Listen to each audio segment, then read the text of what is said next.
This is Jamey Boyum in Longview. I'm here with Animal Services Manager Chris Kemper at the Adoption Center. And you guys, I guess you think a whole bunch of animals are going to be picked up because of all kinds of weird violations and stuff, people leaving their pets outside.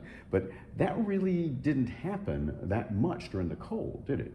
Not in terms of picking animals up. We didn't do a whole lot of pickups. We did take in some animals that were found out in the elements out in the cold. So we did take in some things. We ran a lot of calls during that period where we did welfare checks, where we were being asked to check on the welfare of animals, how they were being kept, animals that might be left out in that type of environment, left out in the cold, making sure that they had what they needed to not have their life be in jeopardy while we went through the freezing rain and the sudden dip in temperatures.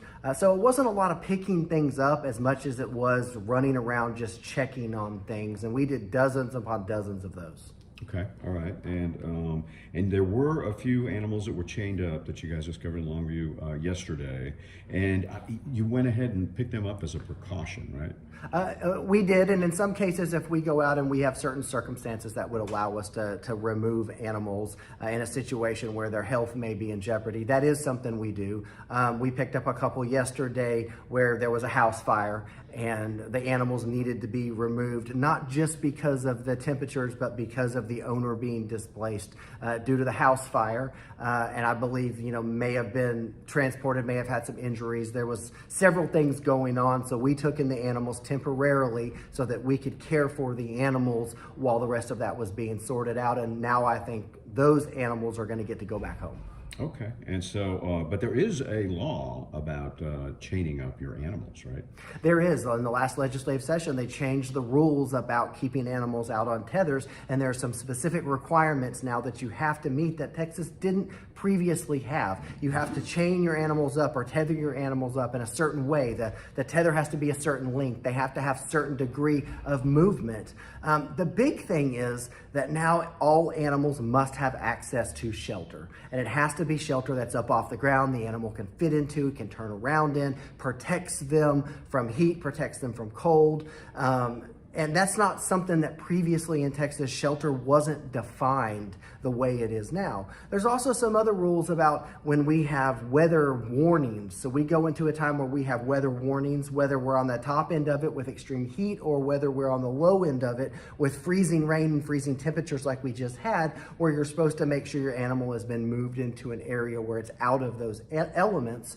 So we spent a lot of time going out, educating people, helping people understand what they needed to do. Most of the time, people don't want to put their animals in jeopardy. They want to do the right thing. So with some education, we were able to help people know when you can leave them out. We actually donated a lot of dog houses in the week up to the storm. We donated dog houses. We donated hay for people to put in those dog houses, hay and straw, blankets, things that they could put in to help insulate the animals, but at the same time educating people that plastic dog houses don't provide a lot of insulation when temperatures dip down, in the teens. When you have wind chills that are reaching close to 0 degrees, which we were seeing, plastic dog houses, no matter how you insulate it, don't provide a lot of protection from animals, and telling them maybe during the day you can leave them out in situations like this, but at night, the best thing to do is to move the animals into enclosed areas, garages, covered porches, laundry rooms, places like that where they'll have protection from the wind and the elements.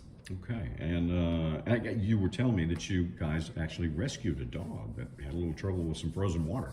We did. We actually had a dog that somehow got loose from its owner and got itself down in a creek and was wet and was stuck, and we had a good Samaritan that was able to go down into that creek and get the dog and bring it up and blanket it down and kind of warm it up and called us out. And we had one of our animal control officers who was on call throughout the storm, actually slept on the floor in her office so that she would be available. And we went out there. I went out there with her. We managed to collect the dog and brought it back here.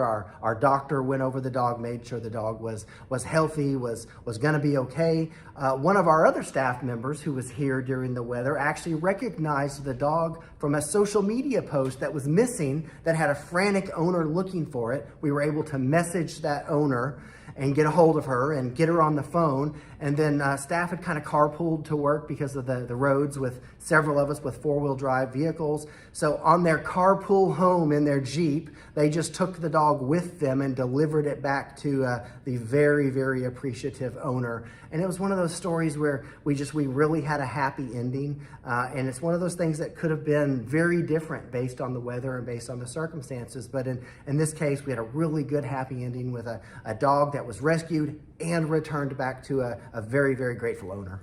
All right, that's good. That's a very happy ending to that story. You know, we all like happy endings, and we love when we get happy endings, and just kind of makes all this worthwhile. All right. Anything you would like to add about the chain law? Just that we are out, monitoring animals. We have officers, field officers that are out every day, and they're checking on animals.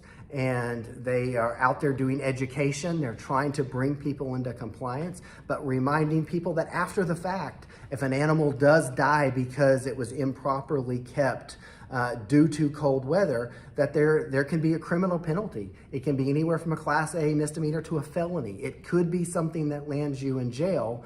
And that's never the route we want to go, because by the time we get to a punishment thing, we're in a reactive position where the animal has already suffered. The animal is already lost in that situation.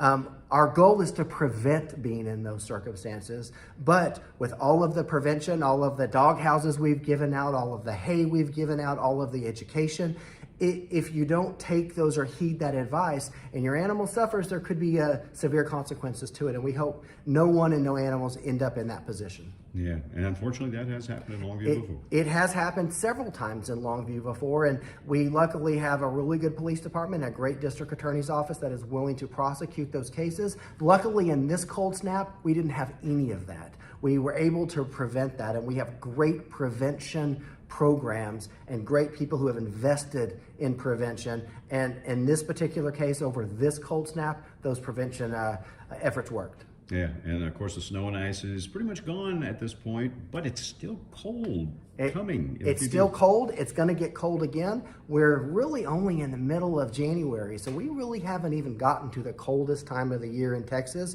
So the chances are very good that we could get cold temperatures again. We could always get more ice. We could always get more snow, whether it's this year or whether it's next year. So we're going to be out there. We're going to be educating people. We're going to be taking the steps necessary to make sure the animals in our community are protected. All right. Well, thanks a lot, Chris. Absolutely. Appreciate all the information. Yeah, so there you go. If you got, outdoor pets, you might want to find some way to get them inside and keep them warm during all this. Thanks again. Always, Jamie. We'll have more later on KLTV 7 News and KLTV.com.